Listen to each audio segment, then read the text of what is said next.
Fala galera, estamos aqui para mais uma aula de geografia. Como é que vocês estão? A gente vai terminar a unidade 1 hoje. Vamos falar do tema 3, produção e desigualdade, beleza? E depois a gente vai para o tema 4, que a gente vai falar sobre diplomacia, beleza? Então vamos lá. Produção industrial. Final do século XIX, surgimento da sociedade urbana industrial, entendeu? Surgiu a indústria, surgiu a cidade e o processo de urbanização, caracterizada pela importância econômica, social e política da produção industrial de modo de vida urbana. Então, com o surgimento da indústria, começou a surgirem os direitos políticos, os direitos sociais, tudo em volta dessa urbanização que trouxe essa grande mudança para a nossa sociedade. Vamos lá. Historicamente, o desenvolvimento da atividade industrial esteve associado à urbanização. Então, como eu falei, como você pensa em indústria, você pensa em urbanização, beleza? A atividade industrial subordinou a produção agropecuária de extensas terras e passaram a ser cultivadas para a produção de matéria-prima para a indústria. E aí a gente vê a produção de soja, de laranja, de algodão, que somente produz diretamente para a indústria, beleza? Atualmente a produção industrial é uma atividade distribuída de forma irregular e desigual entre os países. Os países com grandes avanços científicos, tecnológicos, estabelecem divisões modernas e influentes no trabalho do mundo, beleza? Então, quais são os países com grandes avanços tecnológicos e científicos? Os dois principais, China e Estados Unidos, que vivem essa grande aí, crise aí, né? Um contra o outro. Às vezes se apoiam e às vezes brigam, beleza? Então vamos lá. Desigualdade no comércio internacional. Nações desenvolvidas competem internacionalmente pelo controle do comércio internacional. E aí a gente vê já mais uma rota de colisão entre os Estados Unidos e a China. Contexto geopolítico e geoeconômico caracterizado por uma divisão internacional marcada pela manutenção das desigualdades entre as nações. Então a gente vê um com muitas coisas e outro com poucas coisas.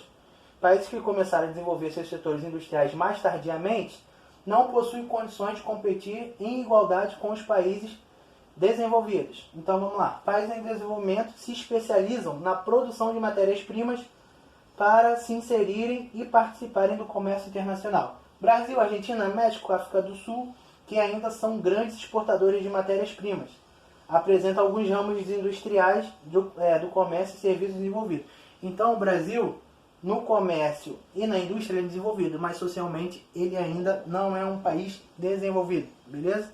Produção mundial de alimentos, excesso ou escassez. Aqui, ó, a produção agrícola no mundo já é registrada sendo suficiente para atender a demanda de todos os habitantes do planeta. Porém, fatores políticos, sociais, econômicos faz que ainda milhões de pessoas passem fome, sobretudo em alguns países da África e América Latina e Ásia.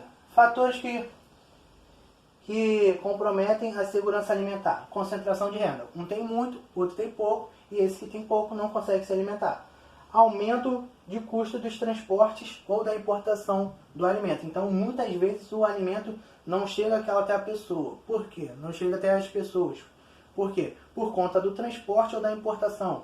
Alto custo, né? Então vamos lá, o preço dos alimentos aumenta e a parcela significativa da população fica sem acesso à terra. Terra para quê? Para produzir esse alimento.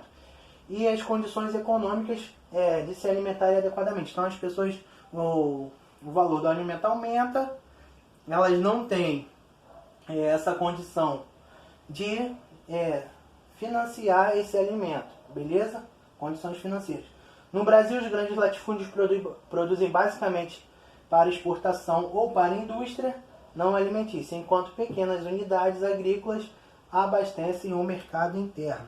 Então aqui a gente vai ver aquela produção que é intensiva e a produção que é extensiva, beleza? Produção intensiva, que é para o comércio, para a indústria, e a extensiva, que é para a sociedade local ou para sua sobrevivência ou subsistência, beleza? Perdas na produção e desperdício. A existência de fome e da subnutrição no mundo torna-se ainda mais grave se considerarmos que todos os anos milhões de toneladas de alimentos são descartados no lixo. Então vamos lá. Perda é quando o alimento é descartado no lixo antes de chegar ao consumidor, geralmente porque estraga. Desperdício é quando o alimento está em condições para o consumo, mas o vendedor ou consumidor descarta no lixo antes dele de estragar. É muito maior o número de pessoas que passam fome nos países em desenvolvimento do que nos países desenvolvidos. A maior parte da população que passa fome está na Ásia e na África. Países desenvolvidos, 40% dos alimentos são desperdiçados. Países em desenvolvimento, 5% dos alimentos são desperdiçados. Então, o país que é desenvolvido desperdiça muito mais alimento do que os países em desenvolvimento, que são diferença aí de 35%. Beleza? A gente vai parar aqui, diplomacia e organizações multilaterais, e na próxima aula a gente termina, beleza? Um abraço a todos, fique com Deus e só o estudo liberta. Um abraço, valeu!